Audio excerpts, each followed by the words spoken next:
மெயினான அடுத்த விஷயம் வந்து இருக்குது மார்க்கெட் மெக்கானிக்ஸ். ஒன்றும் இல்லை, முன்னாடி எதை வந்து ஏஎம்டின்னு பார்த்தோமோ அதே விஷயத்த உள்ளார போய் பார்க்க போகிறோம்.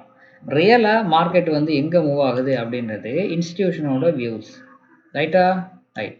அந்த இன்ஸ்டிடியூஷனோட வியூஸை வந்து கண்டுபிடிக்கிறது தான் இந்த மார்க்கெட் மெக்கானிக்ஸனுடைய அடிப்படை. ப்ரொஃபஷனல் வியூஸ் அப்படின்னு சொல்லுவாங்க. சரியா? Control the price. எப்படி கண்ட்ரோல் ஆகும்? மார்க்கெட்டில் ஓர்டர்ஸ் அடிக்கக்கூடிய இடம் இருக்குது. சரியா? இப்போ வந்து நான் பை சைடில் வந்து ஒரு 0.1 இல்லாட்டி 1 லோட்டு ஒரு மேக்ஸிமம் மிஞ்சினா ஒரு 20 லோட்ஸில் வந்து நான் உள்ளார போகிறேன்.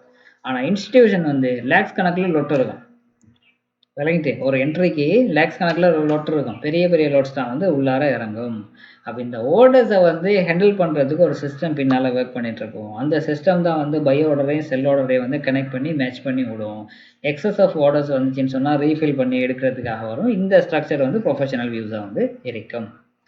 சரியா? அதாவது மார்க்கெட்டில் எக்ஸிக்யூஷன் ஆர்டர் அடிக்கிறதும் இருக்கு, பெண்டிங் ஆர்டர் அடிக்கிறதும் இருக்குது. எக்ஸிக்யூஷன் ஆர்டர் அடித்தா வந்து இன்ஸ்டன்ட் ஆகும். பெண்டிங் அப்படிங்கிறது மார்க்கெட் வந்து எடுத்துகிட்டு போகும். புரியுது?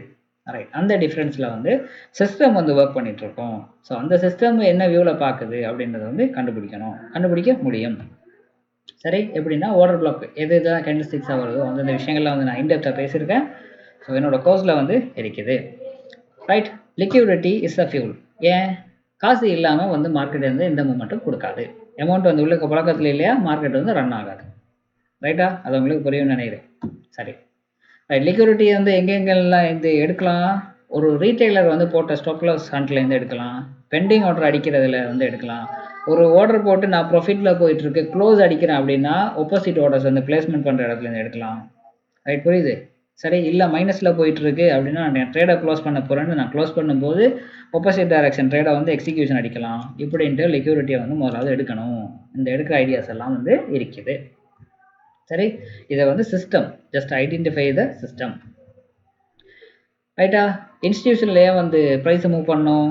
அவன் நிறைய லோட் அடிச்சிருப்பான், மெசிவ் வால்யூம் வந்து உள்ளே இறக்கி விட்டுருப்பான். ரேட்டர் கொஞ்சம் பேர் தான் போயிருப்பான். அப்படின்னா வந்து அமௌண்ட் போதாது. அப்போ ஒரு ஓட்டம் வந்து கொடுக்கணும், ஒரு ரன், ஒரு எக்ஸ்பென்ஷன், ஒரு டிரைவ் வந்து கொடுக்கணும். கொடுத்துட்டு ரிவர்ஸில் திரும்ப வரணும். வந்து தான் வந்து மார்க்கெட்டை எடுத்துகிட்டு போகணும். இங்கே எப்படி இன்ஸ்டிடியூஷன் உள்ளார பாஞ்சி மேலே போனானோ இங்கே ஆர்டர்ஸ் நிறைய இருக்கும். ஆனால் அந்த ஆர்டர் வந்து அவனுக்கு பத்தாது. அப்போ ரிட்டர்ன் வந்து ஆர்டர்ஸை வந்து எடுத்துகிட்டு போவான். இப்படின்றது தான் வந்து ஐடியா. புரியுதுன்னு நினைக்கிறேன். சரியா? எஃபிஷியன்ட் மூவ், இன்எஃபிஷியன்ட் மூவ்ன்ட்டு இருக்குது. எஃபிஷியன்சி மூவ்னா விட்ட ஆர்டர், பேலன்ஸ் ஆர்டர் வந்து எதுவுமே இல்லாமல் எல்லா ஆர்டர்ஸையும் வந்து சரியான முறையில் கலெக்ட் பண்ணிட்டு போகுது அப்படின்னா வந்து எஃபிஷியன்சி.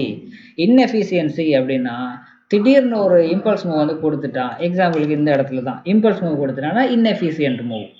பெரிய மூவ்மெண்ட் கொடுத்துட்டானா இன்எஃபிஷியன்ட் மூவ். எஃபிஷியன்ட் மூவ்ன்றது எல்லா ஆர்டர்ஸையும் மெல்ல மெல்ல மெல்ல மெல்ல எடுத்து மூவ்மெண்ட் பண்ணிட்டு போகிறதுக்கு பேர் எஃபிஷியன்ட் மூவ். திடீர்னு இப்படி ஒரு பெரிய மூவ்மெண்ட் கொண்டு வரது, இப்படி ஒரு பெரிய மூவ்மெண்ட் கொண்டு வரதெல்லாம் வந்து இன்எஃபிஷியன்ட் மூவ். இன்எஃபிஷியன்ட் மூவ் இருக்குன்னு சொன்னால் ரிவர்ஸில் வந்து ஆர்டர்ஸ் விட்ட ஆர்டரை அரைவாசி சரி கலெக்ட் பண்ணிட்டு போகணும். அதுதான் ஐடியா. சரி, ரைட். இந்த வியூவில் நம்ம வந்து ஒரு மார்க்கெட்டை பார்க்குறது அப்படிங்கிறது தான் வந்து மார்க்கெட் மெக்கானிக்ஸ் அப்படின்னு சொல்லுவோம். அப்போ மார்க்கெட் எப்படி சர்க்கிள் ஆகும்?